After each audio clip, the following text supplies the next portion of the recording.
آخری مہینہ چل رہا ہے، آخری ایام میں 2 روز بعد محرم کا جو مہینہ ہو رہا ہے، اسلامی کیلنڈر کے اعتبار سے پہلا مہینہ یا اسلامک سال کہہ لیجیے وہ شروع ہو جائے۔ ابراہیم علیہ السلام کے متعلق بات چل رہی تھی۔ قرآن پاک کے اندر اللہ تبارک و تعالی نے حضرت ابراہیم علیہ السلام کا کئی مرتبہ ذکر آیا ہے، اور اللہ تبارک و تعالی نے حضرت ابراہیم علیہ السلام کو اپنا دوست بنایا ہے۔ وَاتَّخَذَ اللَّهُ إِبْرَاهِيمَ خَلِيلًا، کہ اللہ تبارک و تعالی نے حضرت ابراہیم علیہ السلام کو اپنا دوست بنایا۔ تو ابراہیم علیہ السلام کا بھی پیغمبر تھے، اللہ تبارک و تعالیٰ کی ذات پر مکمل پورا توکل تھا، پورا بھروسہ تھا، پورا یقین تھا۔ اللہ کی وحدانیت کے قائل تھے کہ ایک اللہ ہے، وہی عبادت کے لائق ہے، اس کے علاوہ کوئی عبادت کے لائق نہیں ہے۔ ابراہیم علیہ السلام نے کہا تھا کہ نمرود کے دربار میں جتنے طرح کے دلائل پیش کیے تھے، ان کے خدائی ہونے کے دعوے کیے تھے، ابراہیم علیہ السلام نے کہا کہ میرا اللہ وہ ہے جو سورج کو مشرق سے نکالتا ہے، مغرب سے تو نکال کے دکھا، وہ مغرب میں چھپا دیتا ہے، تو لہٰذا تو مغرب سے سورج کو نکال اور مشرق میں جا کر بھی چھپا دیا۔ دوبارہ وہ خاموش ہو گیا تھا، تو تفصیل پورا واقعہ ہے۔ اسی طرح ابراہیم علیہ السلام نے اپنے قوم کے لوگوں کو ایک ساتھ اکٹھا کیا اور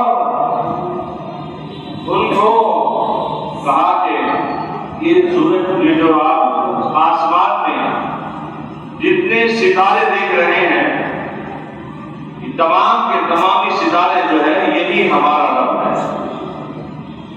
تو قوم کہنے لگی کہ ہمارے ستارے چمک رہے ہیں اور ان گنت ہے، لا تعداد ہے، ان کا احصاء نہیں ہو سکتا، ان کو شمار نہیں کیا جا سکتا، واقعی یہ ہمارے ستارے جو ہے یہی ہمارا رب ہے۔ قوم نے جو ہے اقرار کر دیا۔ لیکن جب رات چلی گئی تو ستارے بھی رات کے ساتھ ساتھ وہ بھی ڈوب کے غائب ہو گئے۔ ابراہیم علیہ السلام نے قوم سے پوچھا کہ جو ستارے تھے یہ تو غائب ہو گئے، ڈوب گئے، تو جو ڈوب جاتا ہے کہ وہ خدا ہو سکتا ہے؟ تو قوم بھی کہنے کہ ہاں بات تو صحیح ہے، اللہ تو ایسا ہونا چاہیے جو ڈوب ہی نہ ہے، جو نکل جائے تو نکلتا ہی رہے۔ تو قوم نے صحیح کہہ رہی ہے، ستارہ جو ہے یہ ہمارا رب نہیں ہے۔ اس کے بعد ابراہیم علیہ السلام نے ایک روز پھر قوم کو اکٹھا فرمایا، سب کو جمع کیا، بلایا۔ 14 کا رات کا چاند تھا، خوب چمک رہا تھا۔ کہا کہ یہ کوئی چاند ہے، اس کی روشنی اتنی زیادہ ہے کہ آسمان میں پھیلی ہوئی ہے اور اس کی روشنی زمین پہ بھی آ رہی ہے۔ تو ستارے جو تھے وہ تو ڈوب گئے تھے، غائب ہو گئے تھے، لہٰذا یہ جو چاند ہے یہی ہمارا رب ہے۔ اتنا زیادہ روشن ہے کہ روشنی ستاروں کی بھی نہیں تھی۔ تو قوم کہنے لگی کہ ہاں واقعات سب کہہ رہے ہیں کہ سچ ہے، وہ ستارے ہمارے رب نہیں تھے بلکہ یہ چاند ہمارا رب ہے۔ فَلَمَّا رَأَى الْقَمَرَ بَازِغًا قَالَ هَٰذَا رَبِّي هَٰذَا أَكْبَرُ، کہ واقعی یہ چاند ہے، یہ بہت بڑا ہے، یہی ہمارا رب ہے۔ اتنا بڑا تو ستارے بھی نہیں تھے۔ تو لہٰذا پھر جب رات جانے لگی تو دھیرے دھیرے وہ چاند بھی ڈوبنے لگا، غائب ہو گیا۔ تو پھر قوم نے کہا ابراہیم علیہ السلام نے قوم سے کہ بھائی وہ چاند جو غائب ہو گیا تو ہمارے رب تو ایسا نہیں ہو سکتا۔ تو قوم نے کہا کہ ہاں صحیح کہہ رہے آپ، یہ چاند جو ہے ہمارا رب نہیں ہے۔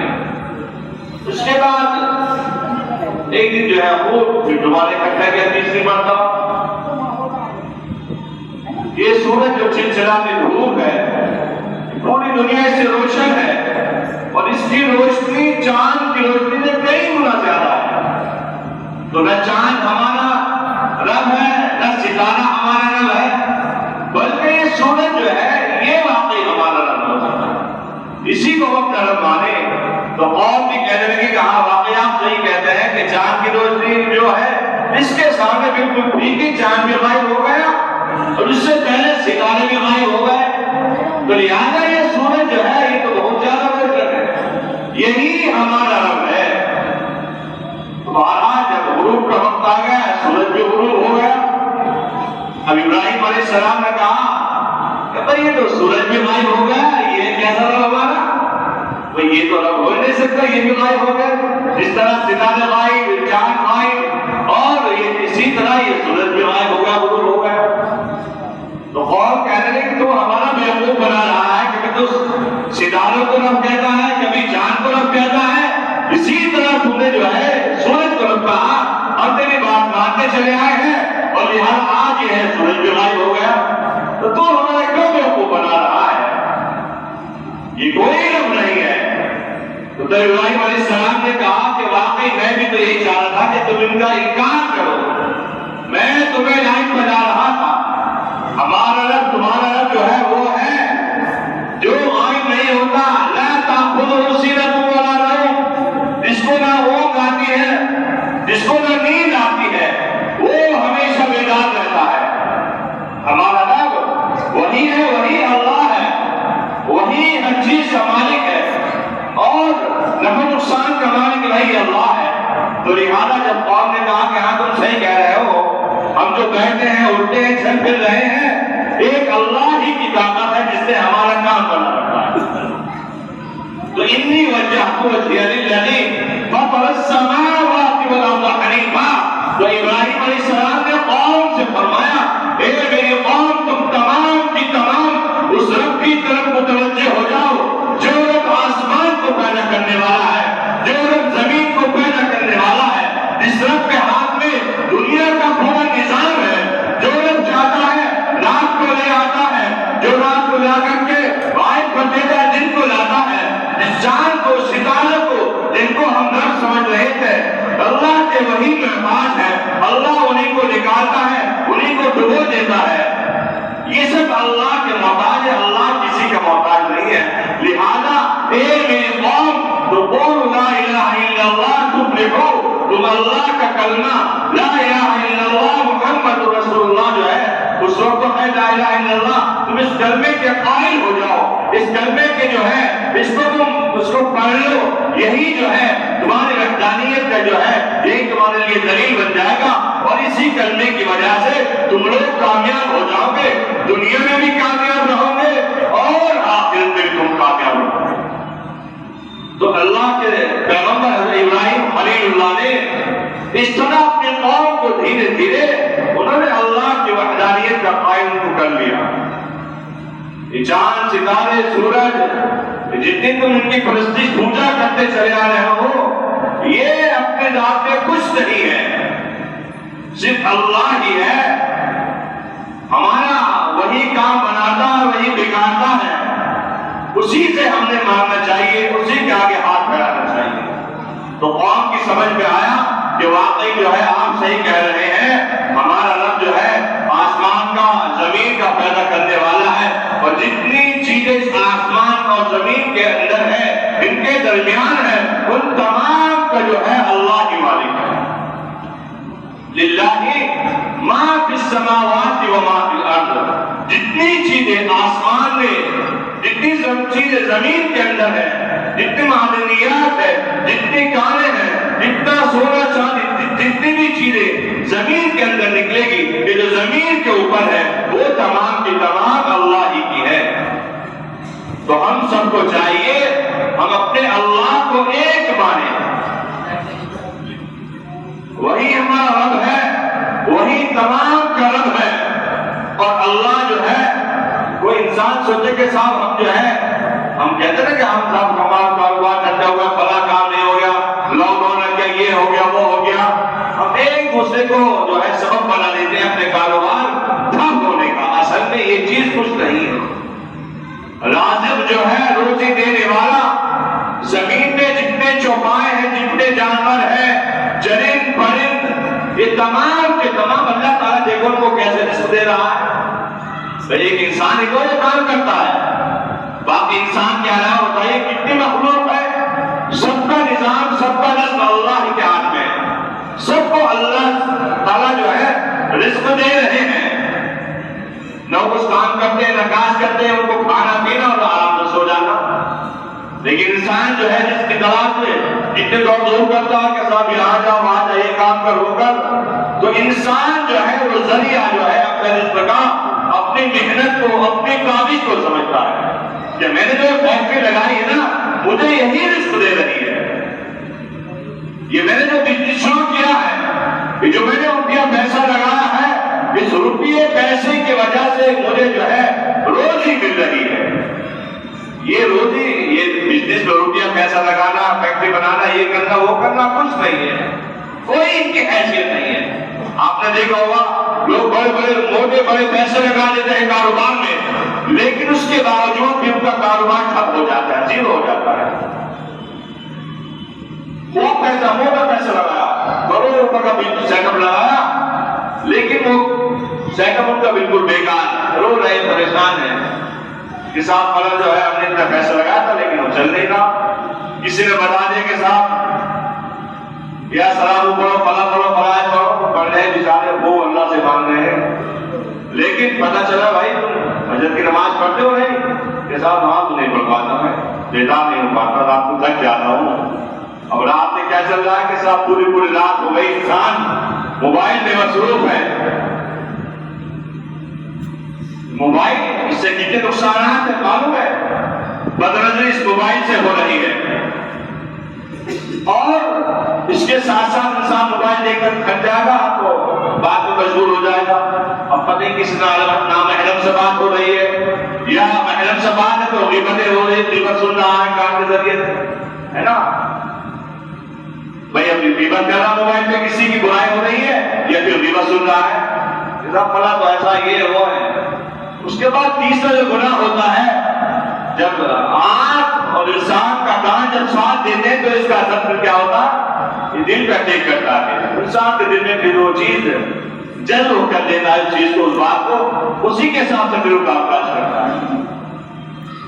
اللہ تبارک و تعالیٰ نے قرآن پاک کے اندر یہ تو معاملہ اب ہے، 3 گناہ ہو رہے ہیں، سے موبائل کے ذریعے سے پہلے فرما دیا ان السمع والبصر والفؤاد كان عنه مسؤولا، کہ اللہ تبارک و تعالیٰ بروز قیامت جب نفسی کا عالم ہوگا، تمام لوگ اکٹھا ہو کے جمع ہوں گے، ہر کوئی جو ہے ایک دوسرے کا پرسان حال نہیں ہوگا، بھائی بھائی سے جدا، ماں بہن سے جدا ہے، بیٹی ماں کو دیکھ کے بھاگے گی، باپ بیٹوں کو دیکھ کر کے نفرت کرے گا۔ کہیں ایسا نہ ہو جائے کہ میرا باپ مجھ سے دیکھ کر کے، مجھے دیکھ کر کے کوئی مجھ سے نیکی طلب کر لے، باپ سوچے گا کہ میرے بیٹا مجھے دیکھ کر کے مجھ سے نیکی طلب نہ کر لے۔ بہرحال اس وقت جو ہے بڑی بے چینی کا عالم ہوگا، اکثر سب کو اپنی فکر ہوگی۔ تو اس موقع پہ اللہ تبارک و تعالیٰ سب سے 3 سوال فرمائیں گے کہ مطلب تم نے جو ہے تمہاری آنکھیں کہاں استعمال ہوئی، ان السمع، ان آنکھوں کو تم نے ان سے کیا بدنظری کی ہے، ان آنکھوں سے تم نے موبائل میں بحث اور بڑھیانی تصاویر دیکھی ہے، والسمع، ان کانوں کو تم نے کہاں استعمال کیا، ان کانوں سے تم نے کس کی غیبت سنی ہے، کس کی برائی سنی ہے، تم نے سن کر کے ان کے زبان پر لگام کیوں نہیں دیا۔ اس کے بعد والفؤاد، تمہارے دل کے بارے میں سوال ہوگا، تم نے دل میں تمہارے کیا بات بیان کی، دل سے مطابق تم نے کیا عمل کیا۔ تو عزیزو، اللہ تبارک و تعالی والفؤاد کان عنہ مسؤولا، آنکھ سے، کان سے، دل سے بروز قیامت سوال کرے گا۔ تو لہذا انسان کو چاہیے اپنے خاص طور سے ان اعضاء کو، باقی انسان کو مکمل اپنے آپ کو صحیح استعمال کرنا چاہیے۔ اللہ نے انسان کو مکلف بنایا شریعت کا۔ ایک مقام پر پوچھا ہے امت اشہد علیہم السنتہم وایدیہم وارجلہم بما کانوا یعملون، بروز قیامت انسان کے جو ہے اس کی زبان، وایدیہم اس کے ہاتھ، وارجلہم اور اس کے پاؤں گواہی دے دیں گے کہ اس نے مجھے ہمیں کہاں کہاں استعمال کیا، ہاتھ سے کیا کام کیا، کتنے غلط کام انجام دیے اپنے ہاتھوں سے، اپنے ہاتھوں کو کہاں کہاں استعمال کیا، ان ہاتھوں سے کیا کیا ناجائز کام کیے، زبان کہاں جھوٹ بولی، زبان نے کس کو کیا برا کہا، یہ زبان بھی گواہی دے دے گی۔ پاؤں سے تم کس غلط مقام پر چل کر کے گئے، اگر انسان زبان سے نہیں بتائے گا تو اس کے پاؤں بتا دیں گے کہ یہ پیر جو ہے کس مقام پر غلط ارادے سے غلط کام سے گئے۔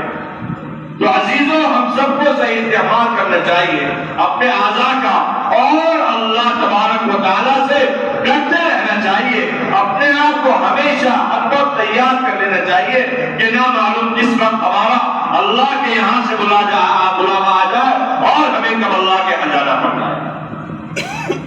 آج ہم نے پلاننگ بنا رکھی ہے کہ ابھی تو میری 30 سال عمر ہے، 40 سال عمر ہے، ابھی تو مجھے 50 سال 70 سال 80 سال زندہ رہنا۔ عزیزوں، ہمارے پاس کوئی سرٹیفکیٹ نہیں ہے کہ ہاں ہمیں 60 سال 70 سال زندہ رہنا ہے۔ باپ موجود ہے تو بیٹا چلا گیا، دادا موجود ہے دادا موجود تو پوتا چلا گیا، سینکڑوں مثالیں مل جائے گی آپ کو۔ اللہ کے رسول صلی اللہ علیہ وسلم سے ایک مرتبہ دریافت کیا گیا، یا رسول اللہ صلی اللہ علیہ وسلم، مکہ مکرمہ آدمی کون ہے؟ تو آپ صلی اللہ علیہ وسلم نے ارشاد فرمایا، میری امت کا عقل مند آدمی وہ ہے جو مرنے سے پہلے اپنی موت کی تیاری کر لے، نہیں معلوم اس کو کب کس کو دنیا چھوڑ کر جانا پڑتا ہے۔ یہ دنیا تو ایک عارضی زندگی ہے، دنیا کے اندر جتنی بھی چیزیں ہیں یہ سب کی سب فنا ہونے والی چیزیں ہیں، دائمی ہمیشہ رہنے والی زندگی آخرت کی زندگی ہے، اور آخرت میں جتنی بھی چیزیں ہیں وہ تمام کی تمام دائمی ہیں۔ کل من علیہا فان، ہر چیز فنا ہو جائے گی، وَيَبْقَى وَجْهُ رَبِّكَ ذُو الْجَلَالِ وَالْإِكْرَامِ، اللہ تبارک و تعالیٰ کی ذات باقی رہے گی۔ تو عزیزوں، ہمیں اللہ کی ذات پر یقین کامل ہو، اللہ کی ذات پر مکمل بھروسہ ہو، اللہ توکل علی اللہ ہونا چاہیے کہ ہر چیز کی بگڑی بنانے والا، بگاڑنے والا، نفع نقصان کا مالک، کاروبار میں ترقی دینے والا، کاروبار میں ترقی دینے والا، اور شادی بیاہ کرنے والا، بیٹا بیٹی دینے والا، اولاد دینے والا، یہ تمام کے تمام اختیار اللہ تعالیٰ کو ہے۔ اللہ بادشاہوں کا بادشاہ ہے، اللہ جو ہے وہ ہمارے تابع نہیں ہے کہ صاحب ہم اللہ جو ہے ہمارے حساب سے چلے، جیسا ہم چاہیں ویسا اللہ تبارک و تعالیٰ چلے۔ آج انسان یہی تو سوچتا ہے نا کہ شریعت جو ہے، میں شریعت کے تابع نہیں بلکہ شریعت میری طبیعت کے موافق ہو جائے۔ ہم لاکھ کسی مسائل میں کسی مسئلے میں یہ سوچیں گے کہ یہ مسئلہ جو ہے میرے مطابق ہو جائے، جیسا میں چاہ رہا ہوں مجھے اس میں ایسی راہ مل جائے، اسی کے مطابق میں عمل کروں۔ تو اللہ تبارک و تعالیٰ نے جو ہے اطیعوا اللہ و اطیعوا الرسول، اللہ اس کے رسول اور پیغمبروں نے جو درس دیا، جو سبق دیا ہے، اس کو جو ہے عمل کر لینا چاہیے، اس کو مان لینا چاہیے۔ یا ایھا الناس، اے لوگوں تم کلمہ پڑھو لا الہ الا اللہ، کلمہ پڑھ لو لا الہ الا اللہ، اللہ کے علاوہ کوئی معبود نہیں ہے، تم لوگ جو ہے کامیاب ہو جاؤ۔ تو عزیزوں، اگر ہم چاہیں ہمیں ترقی ملے، ہماری زندگی خوشگوار گزرے، زندگی میں چین سکون ملے، تو ہمیں اپنی جو ہے مرضیات اللہ اور اس کے پیغمبروں کے مطابق گزارنی چاہیے۔ ابراہیم علیہ السلام نے فرمایا اللہ کے علاوہ تمام چیزیں جو ہے وہ سب کا مالک اللہ ہی ہے، تو لہذا ہم کو اللہ کی مرضیات کے مطابق چلنا چاہیے۔ ہمارے سامنے یہ قرآن کا موجود ہے، اس قرآن میں جو اللہ جتنے احکامات فرمائے ہیں ان تمام کو فالو کر لینا چاہیے۔ وَمَن يُطِعِ اللَّهَ وَرَسُولَهُ، جو انسان اللہ اور اس کے رسول کی اتباع کرے گا، ان کی پیروی کرے گا، ان کی مرضیات کے مطابق چلے گا، ان کی تعلیمات کو فالو کرے گا، تو اللہ تعالیٰ جو ہے اس انسان کو ہے فَقَدْ فَازَ فَوْزًا عَظِيمًا، بہت بڑی کامیابی عطا فرمائے۔ تو عزیزوں، روزی میں ہم لوگ جو ہے اللہ نے فرما دیا اللہ کے رسول نے کہ نماز پڑھو، بھئی اصل نماز ہے، جتنے بھی ذکر و اذکار ہے، جتنے بھی وظائف ہے جن کو ہم روزی کی ترقی کے لیے گھر میں سکون کے لیے پڑھ رہے ہیں، یہ ذکر و اذکار یہ جتنے وظائف ہیں یہ سب نفلی ہیں، اصل نماز ہے۔ اگر ہم نے نماز چھوڑ دی ذکر و اذکار میں مشغول رہے تو ہمارے لیے جو ہے بالکل ہم خسارے میں ہیں، نقصان میں ہیں۔ کوئی انسان جو ہے تہجد کی نماز پڑھ لے اور فجر میں جو آرام سے غفلت کی نیند سوتا رہے تو اس کے لیے تہجد پڑھنا ویسا تو بیکار ہے۔ نماز پڑھی اس کو ثواب مل جائے گا، لیکن اس نے جو فجر کی نماز فوت کی ہے، اس کو چھوڑا ہے، اس کو ترک کیا ہے، اس کے چھوڑنے کا اس کو گناہ ہو جائے گا۔ تو لہذا جب نماز کا وقت ہو جائے وقت پر ان الصلاۃ کانت علی المؤمنین کتابا موقوتا، اللہ تبارک و تعالیٰ نے وقت پر نماز کو جو ہے فرض فرمایا، لہذا جب نماز کا وقت آ جائے تم نماز کی پابندی کرو۔ فجر کی نماز پڑھو گے انشاءاللہ، نماز کے بعد سورہ یاسین پڑھو، اللہ تبارک و تعالیٰ سے مانگو، اللہ تبارک و تعالیٰ جو ہے نماز کی برکت سے انشاءاللہ صبح انشاءاللہ آپ کو روزی عطا فرمائے۔ ایسا ہو ہی نہیں سکتا انسان فرائض کا پابند ہو اور اس کو جو ہے روزی نہ ملے، ایسی مثالیں آپ کو مل ہی نہیں سکتی، بہت کم ملے گی۔ اگر کہیں آپ روزی نہیں ملے تو سمجھ لو ہماری نماز میں غفلت کوتاہی ہے۔ نماز اللہ تعالیٰ نے روزی کا وعدہ فرمایا ہے، اور جب تک انسان کو اس کا رزق جتنا اس کے مقدر میں ہے مل نہ جائے تب تک اس کو موت بھی نہیں آئے گی۔ یاد رکھیے گا موت جو ہے تبھی آئے گی جب تک اس کا مقدر جتنا رزق اللہ نے لکھ دیا ہے، جب تک اس کو حاصل نہ کر لے اس کو موت تب تک نہیں آئے گی۔ جس طرح موت کا فرشتہ تلاش کرتا نا، تو اسی طرح انسان کا رزق جو ہے اس بندے کو تلاش کرتا ہے جس کا رزق ہے۔ انسان پورے دن جو ہے اس کو جو ہے دکان میں کوئی اس کی بکری نہیں، کوئی سیل نہیں ہونے کی، لاسٹ میں اللہ تعالیٰ نے آخر وقت میں جب دکان کا بند ہونے کا وقت ہے ایسا کسٹمر بھیج دیا جتنا وہ پورے دن میں کماتا اتنا اسے کسٹمر سے کما لیا۔ تو یہ تمام کام تبھی ہوں گے جب ہم نماز کے پابند بن جائیں۔ صحابہ کرام کا اللہ کی ذات پر بھروسہ، اللہ کی ذات پر یقین، یہی یقین کی وجہ ہے تو اللہ تعالیٰ ان کو خوب نوازتا ہے۔ آج عرب کے اندر یہی ہے، کتنا بڑا نقصان ہو جائے کچھ بھی ہو جائے توکل اللہ، اللہ کریم، نقصان کی کوئی پرواہ نہیں، اللہ کی ذات پر، اللہ کریم، اللہ مالک، اللہ کی ذات پر بھروسہ ہے۔ اسی وجہ سے اللہ تعالیٰ عربوں کو خوب نوازتے ہیں۔ ان کا یہ شرکی عقیدہ نہیں کہ صاحب ان کا کسی پر کوئی عقیدہ ہو کہ ہمارے روزی کا مالک فلاں ہے یا اس کی وجہ سے ہمیں روزی مل رہی ہے، نہیں، بلکہ ان کا اللہ کی ذات پر یقین ہے، اللہ کی ذات پر بھروسہ ہے۔ ایک صحابی جو ہے نخیر جن کا نام ہے، وہ ایک راستے میں جا رہے تھے قافلے کے ساتھ اور ایک مقام سے پہنچتے تھے، پہلے راستے میں ایک کچا تو ان کا سامان تھا اور دوسرے کچے تو خود سوار تھے۔ پہلے لوگ جو سفر ہوا کرتے وہ بس ٹرین جہاز سے تو نہیں، اونٹوں پہ، کچروں پہ، گدھے گھوڑوں پہ سفر ہوا کرتے تو لائقہ تو لمبا سفر تھا۔ اب ہمارا کوئی 3 گھنٹہ پلین کا سفر ہے تو اس میں تو ہم مہین روڈ کے ذریعے میں سواری کے ذریعے جائیں تو مہینوں لگ جائیں گے۔ تو وہ صحابی ایک جس پر ان کا سامان تھا، جس کچر کے اوپر، وہ کچر جو ہے تعبان ہو گیا، تھکان کی وجہ سے بیمار ہوا اور جو ہے وہ مر گیا۔